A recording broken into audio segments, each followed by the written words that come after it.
Good morning friends, let's do something पर आपका स्वागत है। मैं सलोनी गर्ग आज आपके साथ जुड़ी हूँ 15 सितंबर से जुड़ी शिक्षा जगत की खबरों के साथ। सबसे पहली न्यूज़ क्या है? संविदा भर्ती के विरोध में सड़क पर उतरे छात्र। जब से यूपी सरकार ने संविदा भर्ती की तैयारी की है तभी से युवाओं का विरोध जारी है और कल भी ऐसा ही हुआ। कल क्या हुआ कि कई तो गिरफ्तार किए गए, देर शाम तक रिहा किए गए युवा मंच के कार्यकर्ता समूह है व गैग की सरकारी नौकरी में पहले 5 साल संविदा पर नियुक्ति दिए जाने के प्रदेश सरकार के प्रस्ताव के विरोध में युवा बेरोजगार सोमवार को सड़क पर उतर आए और इनमें से कितनों को ही गिरफ्तार किया गया। फिर देर शाम तक ये छूट गए। राजीव के लिए जली कैंडल, प्रियंका का ट्वीट। प्रतियोगी परीक्षा में सफल न हो पाने के कारण बेरोजगारी का दंश झेल रहे प्रतियोगी छात्र राजीव पटेल के आत्महत्या कर लेने से छात्रों में सरकार के प्रति नाराजगी बढ़ती जा रही है। ये है राजीव पोर्टल जिन्होंने आत्महत्या कर ली थी।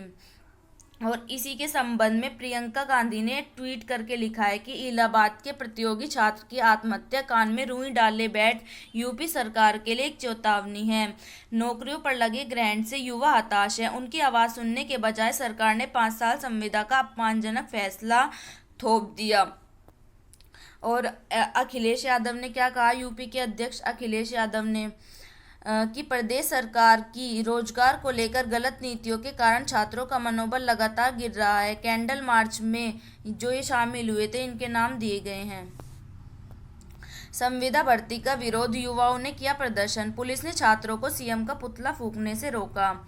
यहाँ पर देखिए डीएलएड प्रशिक्षुओं की भी गिरफ्तारी की गई थी, जिसमें से संविदा भर्ती के प्रस्ताव के विरोध में सोमवार को जिलाधिकारी कार्यालय में ज्ञापन देने पहुंचे डीएलएड संयुक्त प्रवेश प्रशिक्षु मोर्चा के प्रदेश अध्यक्ष रजत सिंह को अश्विनी सिंह, सुनील यादव एवं अन्य प्रशिक्षुओं को पुलिस ने हिरासत में ले लिया और पुलिस लाइन भेज दिया। परीक्षा पास कराने के मामले में वांछित ने एसटीएफ को चकमा दिया। शिक्षक भर्ती मायावती ने किया सरेंडर, रिहा। 69,000 शिक्षक भर्ती परीक्षा पास कराने के मामले में वांछित मायावती ने एसटीएफ को चकमा देकर कोर्ट में सरेंडर कर दिया और जमानत पर रिहा भी हो गया। उनके मायाजाल में एसटीएफ घनचक्कर बन गई। अभी इस केस में 6 अन्य आरोपियों की गिरफ्तारी बाकी है।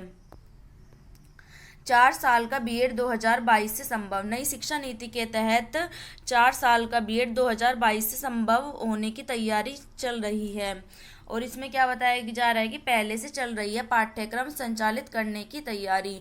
स्टीयरिंग कमेटी के एक सदस्य ने बताया कि 4 वर्षीय पाठ्यक्रम संचालित करने की तैयारी पहले से ही चल रही है, क्योंकि वो चाहते हैं कि उनका मानना है कि इससे शिक्षा की गुणवत्ता में सुधार आएगा, शिक्षण कार्य के प्रति बद्ध लोग आगे आएंगे।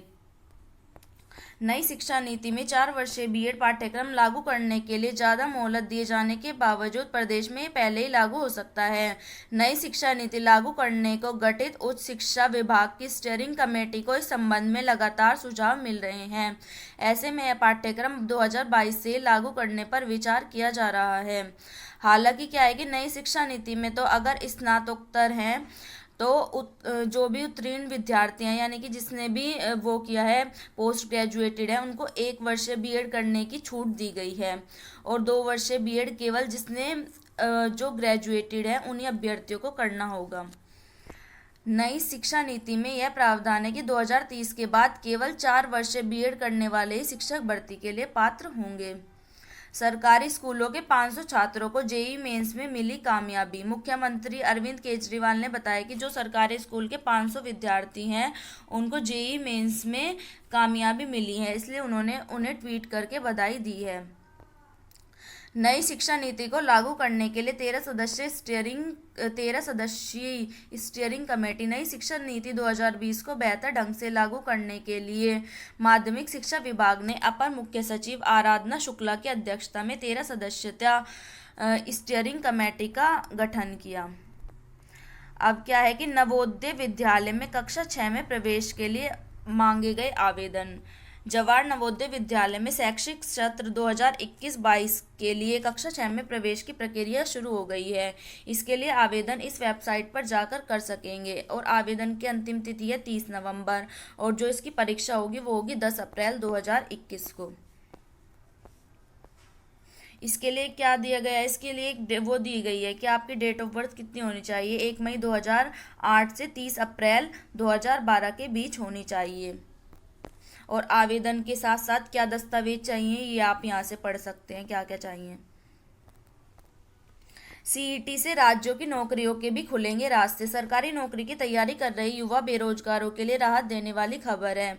राज्य सरकार अब ऐसी व्यवस्था करने जा रही है जिससे ग्रुप सी के पदों पर न केवल भर्ती की प्रक्रिया तेज हो जाए बल्कि अभ्यर्थियों की परेशानी भी कम हो जाए।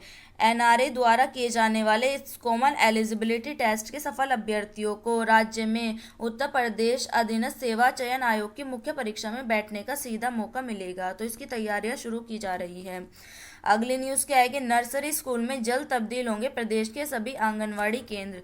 प्रदेश के सभी आंगनवाड़ी केंद्रों को जल्दी ही नर्सरी स्कूल में तब्दील कर दिया जाएगा और प्राथमिक विद्यालयों में शिक्षा की गुणवत्ता को बढ़ाया जाएगा।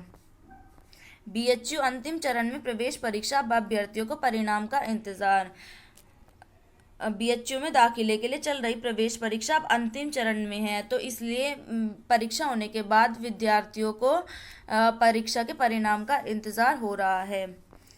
परीक्षा देनी थी 782 को और 2500 उत्तर पुस्तिका जमा। पहले ही दिन फ्लॉप हो गई स्नातक अंतिम वर्ष की ऑनलाइन परीक्षा। प्रयागराज, कोरोना के कारण सोमवार से ऑनलाइन शुरू हुई इलाहाबाद विश्वविद्यालय की परीक्षा में पहले ही दिन कई झोल नजर आए। इसमें क्या था कि 782 विद्यार्थियों ने तो पंजीकरण दिया था और इसके लिए जो उत्तर पुस्तिका है वो निकली 2500 के आसपास। 2500 उत्तर पुस्तिकाएं अपलोड हुई, तो इसकी वजह से ये परीक्षाएं अच्छे से संपन्न नहीं हो पाई। 42 केंद्रीय विश्वविद्यालयों में 18,000 से ज़्यादा पद खाली।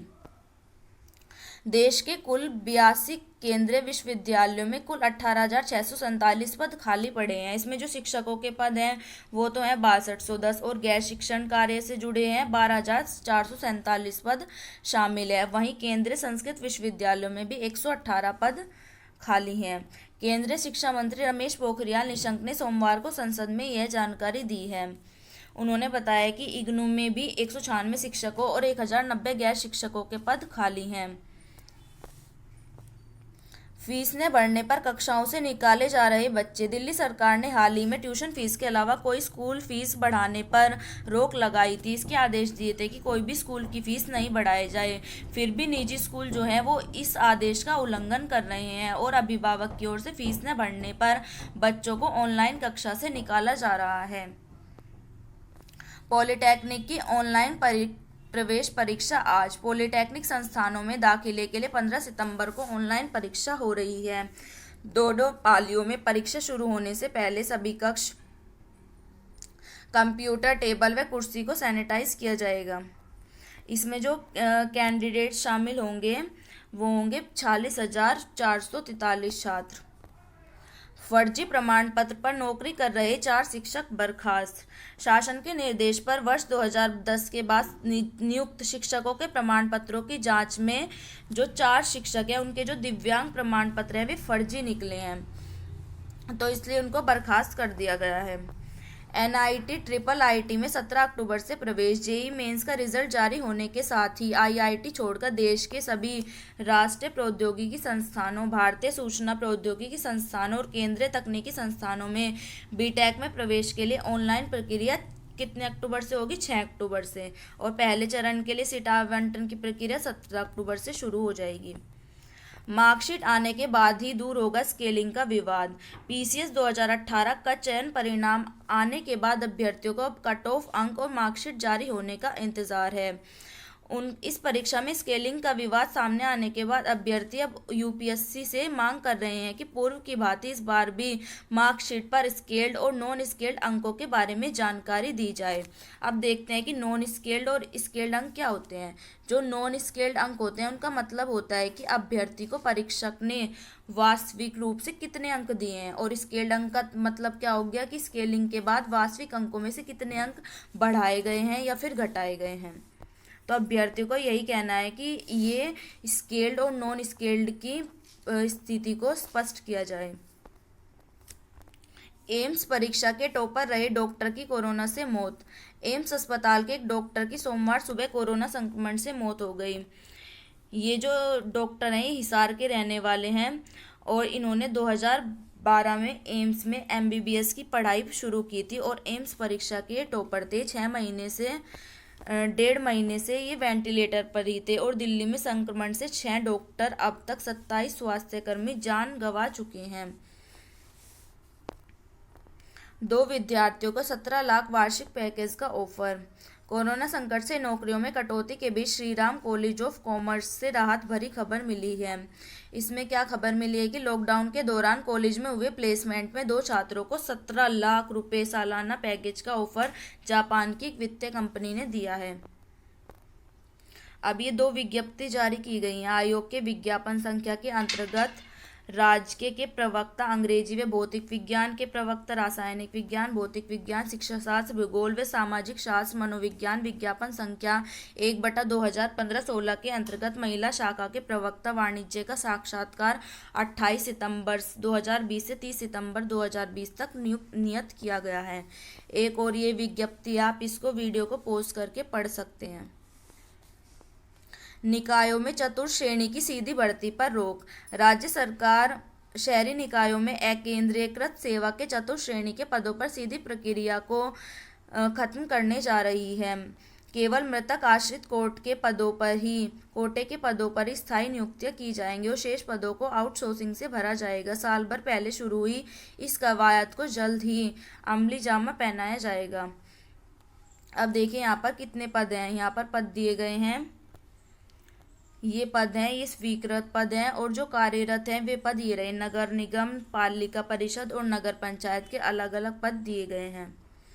कनिष्ठ सहायक चयन को साक्षात्कार आज से। उत्तर प्रदेश अधीनस्थ सेवा चयन आयोग कनिष्ठ सहायक विशेष चयन जो ये साक्षात्कार होगा ये 115 पदों के लिए होगा और मंगलवार से यानी कि आज से शुरू होने जा रहा है।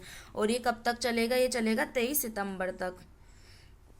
इसके अंतर्गत कोविड-19 प्रोटोकॉल का पूरा पालन करना होगा और जो 115 पद हैं उसके लिए 396 अभ्यर्थियों को बुलाया गया है। संशोधित रिजल्ट जारी। कर्मचारी चयन आयोग एसएससी ने सिलेक्शन पोस्ट के तहत एसआई के रिजल्ट में बदलाव किया है। सोमवार को उक्त भर्ती का संशोधित रिजल्ट जारी किया गया है। इसमें क्या था? इसमें यह है कि 46 पदों पर महिला की जगह पुरुष अभ्यर्थियों को चयन किया गया है, क्योंकि जब ये भर्ती निकली थी 970 पदों की तो इसमें कहा गया था कि सिर्फ पुरुष अभ्यर्थी शामिल हो सकते हैं, लेकिन जो महिला अभ्यर्थी हैं उन्होंने भी परीक्षा में आवेदन कर दिया था तो रिजल्ट में वो पास हो गई थी। अब उनको हटाकर पुरुष अभ्यर्थियों को शामिल किया गया है। यूजीसी नेट स्थगित 24 सितंबर से होगी। शिक्षा मंत्रालय की परीक्षा एजेंसी ने सोमवार को नेट की परीक्षा स्थगित कर दी। ये इसलिए स्थगित कर दी क्योंकि इसके साथ और एग्जाम्स क्लैश हो रहे थे। भारतीय कृषि अनुसंधान परिषद की परीक्षा इसके साथ टकरा रही थी। ये जो नेट की परीक्षा थी ये 16 सितंबर से 25 सितंबर तक आयोजित होने वाली थी। अब जो ये शुरू होगी 24 सितंबर से। तो ये थी आज की शिक्षा जगत की मुख्य खबरें। शिक्षा जगत की मुख्य खबरों से जुड़ने के लिए लेट्स डू समथिंग को सब्सक्राइब करना न भूलें। धन्यवाद।